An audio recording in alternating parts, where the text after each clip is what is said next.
వాళ్ళు మనకు ఎవరైతే దొరికారో వాళ్ళు కన్ఫెస్ చేసిన దాన్ని బట్టి చూస్తే ఒక 3-4 ఇయర్స్ నుంచి యథేచ్ఛగా అనంతపూర్ జిల్లా అంతా జరుగుతుంది. దీంట్లో సాడ్ థింగ్ ఏమంటే ఏదైతే ఈ అడల్టరేటెడ్ మిల్క్ తయారు చేశారో అది వాడు డైరెక్ట్గా కలెక్ట్ చేసి ప్రజలకు అంటే ఫ్యామిలీస్ డిస్ట్రిబ్యూట్ చేయడం లేదండి, డైరీకి ఇచ్చేస్తున్నాడు డైరెక్ట్గా.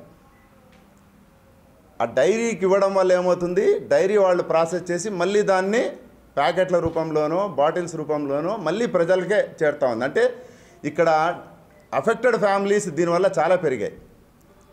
అంటే దీని ఎఫెక్ట్ ఎట్లా ఉంటుందంటే ఇది ఏదైతే ఈ మాల్తోటెక్సిన్ పౌడర్ ఏదైతే ఉందో డయాబెటిక్ పేషెంట్స్ ఎవరైనా సరే అది ఎంత షూటప్ అవుతుందంటే వాడికి 80 ఉండేది 200-250కి వెళ్ళిపోతుంది. నెంబర్ 1. ఈ పాలు తాగడం వల్ల గ్యాస్ట్రిక్ ట్రబుల్, తేపులు రావడము, మంట రావడం.